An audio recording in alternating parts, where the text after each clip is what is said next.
attaquons un autre sujet quand même. C'est la troisième vague de la pandémie à Covid-19. D'abord, est-ce qu'on peut mettre en cause un relâchement de la part même des autorités politiques? Vous avez entendu le président de la République lui-même a essuyé des critiques selon lesquelles ce sont ces tournées économiques qui ont été à l'origine de cette troisième vague. Oui, je pense que le président a été imprudent. Je pense qu'il n'aurait pas dû, dans cette période, faire ces tournées-là. Même si, en tant que président de la République, les questions économiques sont importantes. Il est important qu'il aille voir les populations, tâter le pouls et voir l'état où les choses en sont. Mais je pense que le contexte ne s'y prêtait pas.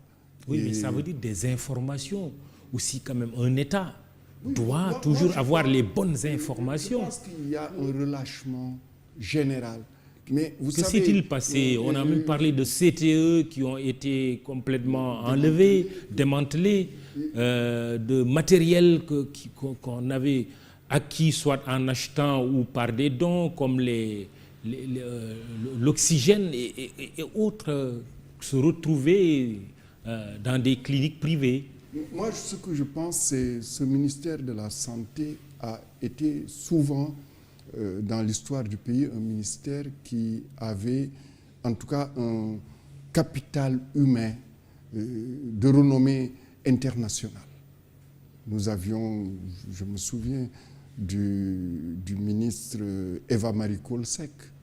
Je me souviens même d'un autre ministre qui n'était pas un ministre de la Santé, mais qui n'était pas un agent de la santé, Hassan Diop, et d'autres. Hein. Je pense, au sein de l'administration de ce ministère, je pense qu'il y avait beaucoup de personnel de renommée internationale. Et je pense que ça avait beaucoup aidé dans beaucoup de... Particulièrement, le Sénégal avait été, et continue d'ailleurs, à être félicité par sa manière de gérer le VIH-Sida, etc. Que voulez-vous dire? Qu'aujourd'hui, il y a... J'ai l'impression, c'est une impression, mais c'est l'impression générale que j'ai. Il y a un affaiblissement, je pense, du capital humain au niveau du leadership central de beaucoup de ministères ou de structures au niveau de l'État. Et je pense qu'il nous faut corriger cela. Il y a une crise de leadership au niveau de l'État? Non, la crise de leadership, elle est générale. Oui. Elle est au niveau de l'État, elle est au niveau de l'espace politique, elle est au niveau des intellectuels. Oui. Et nous le voyons d'ailleurs, parce que quand il y a des problèmes, il est toujours difficile de trouver quelques personnes ou quelques personnalités ou quelques groupes pour résoudre ou mettre les gens ensemble. Et aujourd'hui, on en vient quasiment à ce que je dirais le leadership de base, qui est le leadership religieux, qui fonctionne. En dehors de ce leadership religieux, c'est très difficile. L'État lui-même a du mal à prendre certaines décisions parce que vous voyez, nous venons de fêter la Tabaski. Et nous tous, nous le savons, il suffit de voir le communiqué du ministère de la Santé et de l'Action sociale que l'augmentation extraordinaire du nombre de cas ces dernières semaines, mais la part la plus importante, c'est le département de Dakar et le cumul de la région de Dakar. Et on laisse sortir les gens de Dakar, aller dans toutes les régions, y transférer le virus et, comme les autres années, comme l'année dernière, on va se rendre compte dans les jours à venir, dans les semaines à venir, d'une multiplication des cas communautaires. Ce qu'on voit, d'ailleurs, moi je le vois depuis quelques jours, la reprise du décès des vieilles personnes. Moi, à un moment, ça m'avait beaucoup intrigué. Et je le vois maintenant, les vieilles personnes recommencent à décéder. Et je pense que le virus en est pour quelque chose. Oui, on a même vu aussi les jeunes, hein, aujourd'hui. Oui, maintenant, les jeunes aussi sont vulnérables. Évidemment, aussi. Les variants, le nouveau variant, ou comme disait le professeur Mame Thierno Dieng, le nouveau mutant, il est en train de toucher maintenant tout le monde. Alors, Mais il faut anticiper. Mais quelle pourrait être la conséquence, avant l'anticipation, quelle pourrait être la conséquence de cette crise de leadership au niveau politique, avec l'émergence, on ne dira pas d'un nouveau leadership, mais je veux dire les communautés religieuses, les chefs religieux qui apparemment ont un message beaucoup plus impactant. Quelle pourrait en être la En fait, je pense que les conséquences, ce sont d'abord les conflits et les violences sectorielles que nous notons.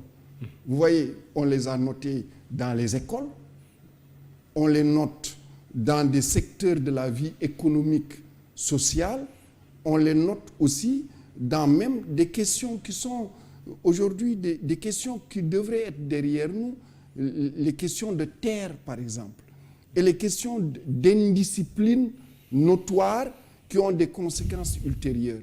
Je pense qu'il nous faut revoir, en tout cas remettre à leur place chaque maillon constitutif de l'État, de la société et des communautés. Et concrètement, sur la pandémie de Covid-19, comment aujourd'hui gérer cette situation, cette nouvelle situation, avec une troisième vague qui est là, un mutant ou un variant qui s'appelle Delta et qui est très très redoutable, qui fait des dégâts?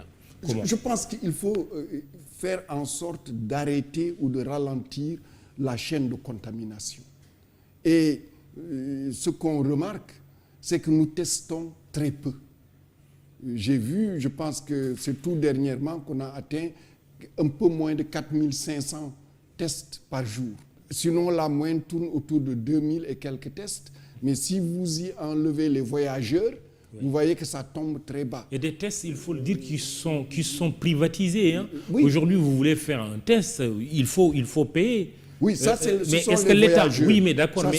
Oui, non, même pas des voyageurs. Il y a ce qu'on appelle les tests rapides. Vous allez à la pharmacie du coin, vous payez 12 500 à peu près. On vous fait vos tests. C'est bien de faire des tests rapides. Mais en période de pandémie, il y a quand même l'État qui prend ses responsabilités pour tester pratiquement, s'il y a lieu, toute la population. Non, c'est pour ça, d'ailleurs, j'ai observé, parce que souvent, quand je regarde le Sénégal, je regarde d'autres pays.